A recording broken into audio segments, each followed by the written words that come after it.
Out tonight. I don't have any of the cats with me, I don't think. I mean, who knows?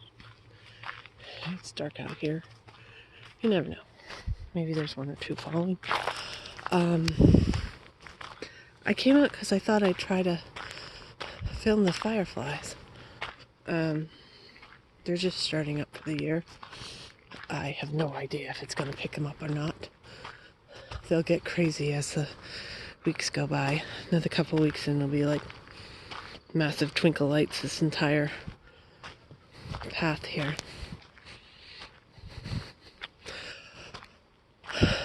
So, what's been going on? I don't know what is going on with me. I spent the last 2 days dealing with my mother's financials. Just to recap, she died in January. She'd been ill for a long time, but had, and kept having sort of setbacks with little petty secondary illnesses. And she's in the hospital with one, and tests came back clear, but she was sent home with the wrong medication.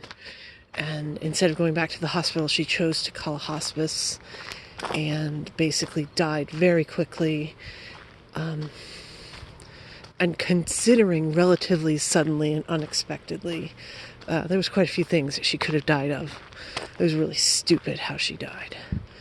Anyway, then my sister came back, who was just, a wonderful, lovely human being. And she had an interesting way of dealing with grief, which was basically being as selfish and irresponsible and horrible and hateful as you could possibly imagine, and that didn't stop. She, the only contact she's had with me has been to call and make accusations and say really crazy, horrible things to me, insist the entire family hates me, etc. Anyway, not good. Basically the crap that I grew up with, but more explicit and worse. And yeah. So the problem is that my mother died without a will, because, knowing that she had massive medical expenses, her estate's tiny. It still needs to be cleared. And she didn't have a will. She didn't sign an executor over. Nothing's official. And so I was trying to do it on my own and get my sister to either step in or sign it off. And she was point blank refusing to do it. The last time I talked to her was in April, and she's just like, no, absolutely not. She said she thought I would steal from her, to which I say, ooh, that's a good idea. And what she thought, this is the crazy thing, my mother she was basically a hoarder. I found like 15-year-old food in her house, and she had this tremendous amount of true junk furniture that was like barely standing up, and spit and glue and string to hold it together type stuff. And my sister thought I had sold all this furniture and profited. Like, on the contrary, what I actually did was pay somebody to take it away. And anyway, so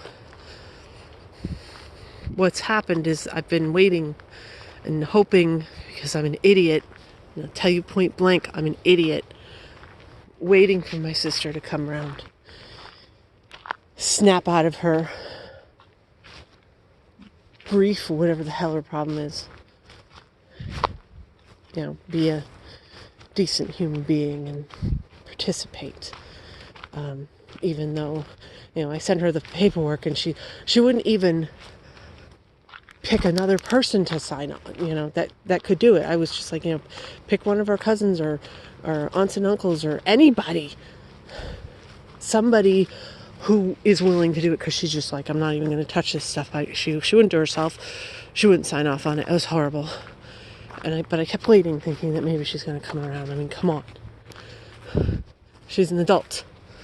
She's had to make decisions. Now, granted, this she can control. She couldn't control anything else. She was disgusted, mortified, pissed off that I was the one that was named on the documentation for my mother, for instance, to take care of the body, to get the death certificate, all this stuff.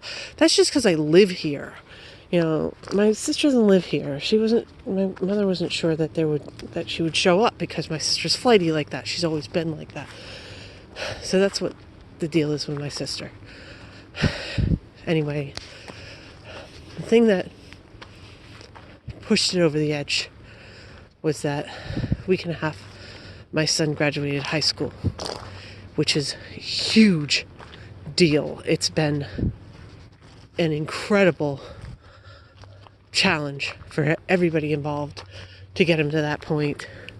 Not that he's not smart enough, but because he's got other things going on, and because he still has this problem with authority and refuses to participate, etc. I mean, it's just like not doing it. You don't do it, you don't graduate. Well, he finally got it together to graduate. It was a huge, massive deal that my sister refuses to acknowledge at all, of course.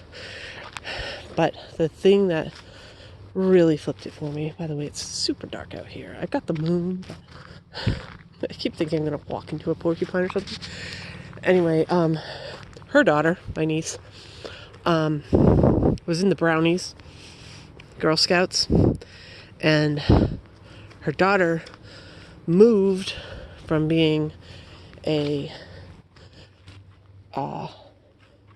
brownie to a formal Girl Scout, which, it's this cute little ceremony. They walk over this little wooden bridge, isn't that cute? But my sister made the biggest deal out of it, like this was the greatest thing ever. Completely, totally ignored everything to do with my son, and that was it. There. I mean, it clicked that finally, yes, this was not like her being dense and in grief. This was a very active, conscious decision on her behalf to have nothing to do with her family anymore. I'm like, okay. So I've had this massive box of my mother's finances that I haven't dealt with. I haven't been able to deal with.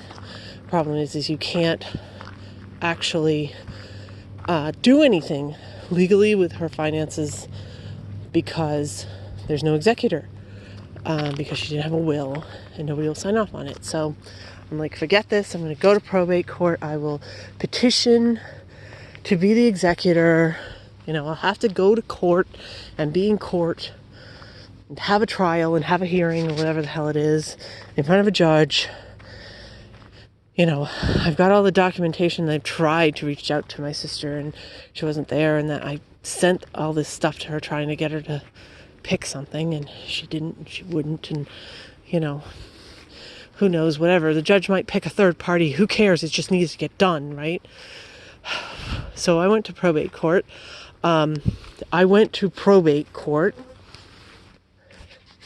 Holy crap. Which was an experience. And I went in with all my paperwork. And they were like, oh, it's in the wrong paperwork. You got to fill all that. Okay. And as I'm filling it out, they're like, how much is the estate you're talking about? And how much property? I'm like, there's no property. There's like almost no money. It's less than $5,000. They're like, really?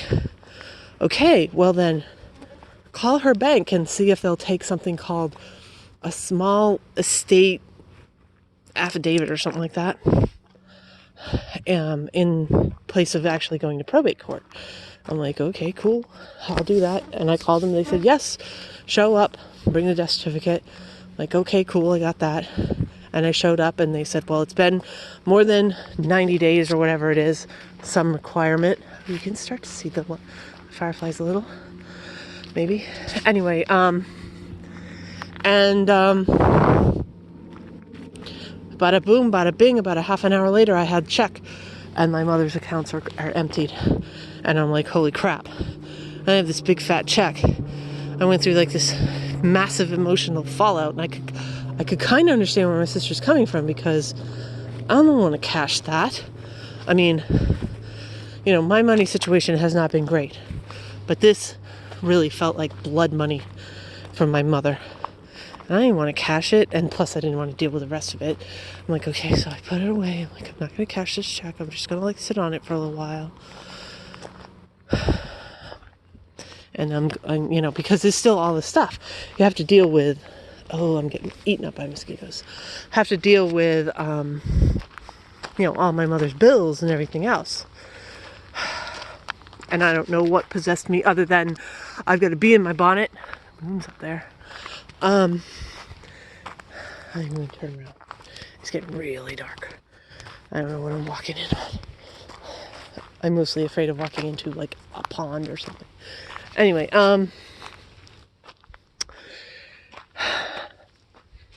so I don't know whatever possessed me.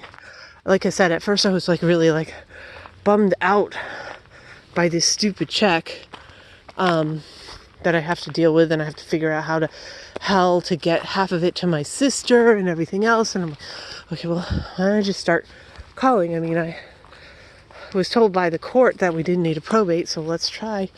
And so I did, and I actually called. I don't know, again, I don't know what possessed me. I was supposed to have my car looked at today, and they didn't really have the time for it, and I don't have an emergency situation with my car. I just need, there's just things that I'm kind of paranoid about. I'd rather have them, you know, look into it and take care of it now rather than when it's, you know, 2 feet of snow. Anyway, so I had booked time and sort of mentally prepared myself to be dealing with a mechanic. And instead I was spent hours on the phone and canceled all her accounts, including credit cards that she hasn't used for like 5 years. But still, I had to cancel them. So I did. I got them all canceled. And what it's come down to is one bill for $165. One credit card that has an outstanding balance of $40 that might be discharged and I might not have to pay it at all. And then a bill to the hospital for almost $1,700. And I'm like, because was a screw up at the hospital that, I mean, when I first called the financial guy and I said, oh my God, you know, while he's looking this up, I mean, it's bringing up a lot. I didn't mourn my mother. I'm sure you guys have noticed. I haven't really cared. It's harsh, but it's true. I have not mourned my mother, and she was a huge pain in the ass, daily problem for me, you know, interacting with her. So it's weird. I should have some sort of mourning for her and think about her, and I don't. And as a matter of fact, I was more upset when my son left school initially, because I was like, oh God, I'm not going to have to deal with, you know, his teachers and everything else. And what am I going to do? Seriously, I thought that was weird. I was more concerned that I was not going to be talking to my son's teachers, who I only ever talked to when there was a problem, and I was going to have to deal with, you know, losing my mother. I don't know. It's strange, but that's also life. But it did bring up a lot. There's a reason I've been avoiding it, and because it's just, I'm bitter. There's no other way of describing it. I'm bitter. You know, these doctors made a stupid mistake, and it started the domino effect, and she died. And I told them, the first guy, the finance guy, who was not the one to deal with the bills, because again, I have no authority, because I am not the executor and I am not the person, and blah, blah, blah. And so they have to go to this different department, and God, all day long getting shifted from person to person. Anyway, he, the first guy, he was like, I told her what happened. She was on a steroid and the doctor just stopped it cold turkey and didn't step it down. And he was like, what? Because even this guy that just answered the phone knows how completely wrong that was. He's like, and he pushed me. He said, I want you to file with this other department and protest this bill. I want you to do this. I thought that was bizarre. I mean, it's a hospital. They need money. And so I called this other person and I told her, you know, here's what happened with my mother. This is the story. And I don't want to get the doctor in trouble. I mean, somebody ought to point out to him because this was clearly an error. I mean, it wasn't the thing that killed her, but it was the thing that started it. And he really needs to watch out. And I also said, you know, I'd like to negotiate this bill because it really sticks in my craw to pay this bill, since this is the reason she died, was she went to the hospital. And the reason why she went to the hospice afterward was because of the care she got in the hospital, that she didn't want to go back to the hospital. And she was like, yeah, you know, well, I can negotiate this bill, but she, again, this is finance. She suggested that I do a formal complaint too, and strongly pushed and said, well, probably they're going to end up getting rid of that bill completely. And even if they don't, they're going to definitely knock it down. And they will remind the doctor, it won't be like a formal disciplinary, but they'll remind the doctor, hey, keep this in mind, because she said herself that she's on steroids and knows the deal and knows that that's wrong. And if that's what happened, it was unquestionably a doctor error. So there's actually, and she also said it would be really quick, like 2 weeks. So she thinks that probably I will have that bill adjusted and maybe completely gone too. So it was a very stressful day, sitting on the phone talking to these people. But I think that it's going to save me about $2,400 in bills. So that's a pretty good return on investment. An afternoon on the phone, $2,400, split in half, because I have to send half to my sister of this check that I still haven't cleared.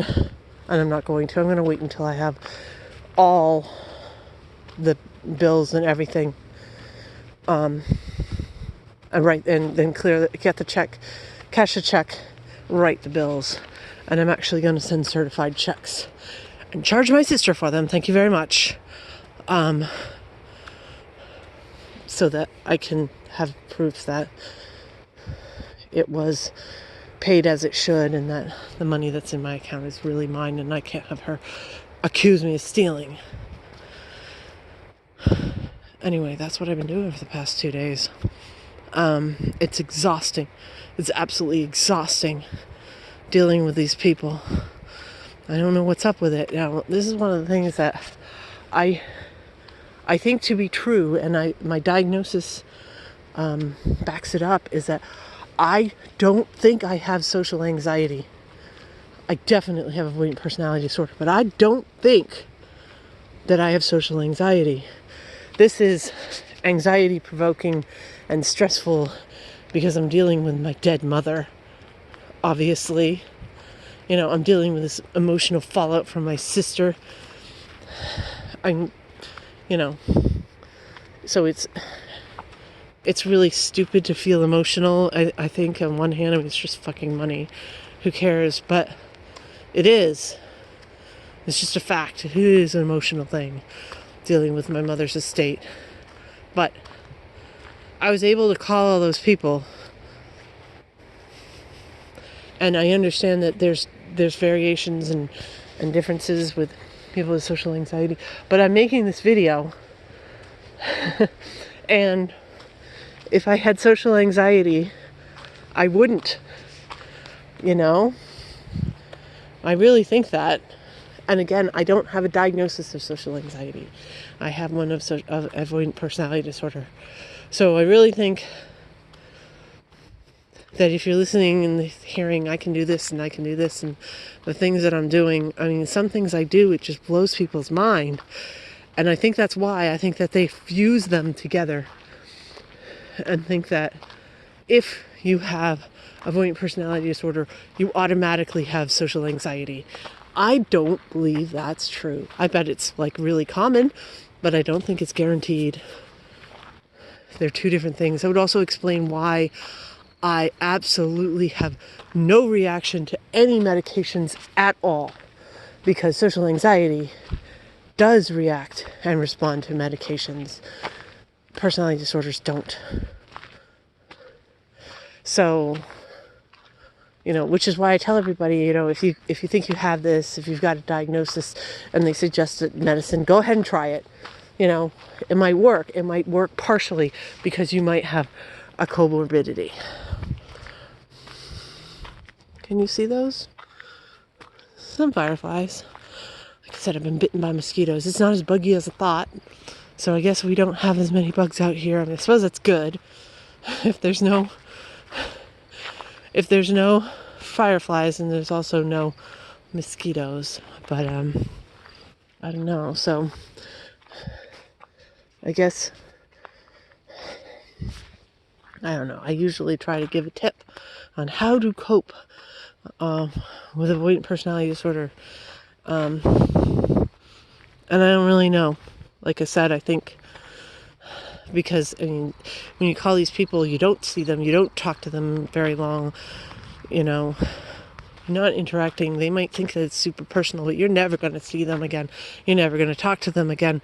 There's no relationship there. Therefore, it was stressful and it was a little bit anxiety provoking, but it was not a triggering my avoidant personality disorder. I thought it would. And that's why I was like, oh, this is going to take me another 4 months. And it didn't. I just banged right through it. Boom, boom, boom. Because no ongoing relationship. Therefore, did not trigger the avoidance. And I really don't think I have social anxiety. So, also, I'm not saying that it was like gleeful. It was still stressful. I don't like talking on the phone, and I think that's introversion versus social anxiety. And these things, they seem to all be smooshed together, and people have something and they assume that whatever is going on with them, that is the example for whatever the diagnosis is. But I think in a lot of cases there are differences in the personality. Personality disorder is just like whatever it is, 10 traits or something out of, could be 200, 300. It's not talking about absolutely everything in your personality when you're talking about the personality disorder. So it's only like a partial description, and what's going on with you could be attributed to multiple things. And so don't assume that what you're going through is avoidant personality disorder. Try, because it might be that it's not going to trigger the avoidant personality disorder, and you can do it. And you won't know until you've tried. Go in knowing that there's a chance, a good chance. So be kind to yourself, and know that there's a good chance it's not going to go very well. It's not going to go like the average Joe Schmo. But you don't know until you try if it's really, really not something you're capable of. So try. Give yourself time and space and a buffer to recover if you need to. And if you don't, then okay, cool. You learn something else about yourself. That's not, that's something that people try to roll into avoidance. And it's actually not avoidant personality disorder. It's something else that they assume is part of avoidant personality disorder. It's not, and it doesn't affect you, and that's totally cool. And even if you have avoidant personality disorder, oh, here comes a car, then there's, you don't need to have every single one of the qualifiers. So you can have 2 people with avoidant personality disorder that, really when it comes down to the details are very different. And that's okay. So just try everything. Try everything. Something might work. All right, I'm going to turn this off now. Bye.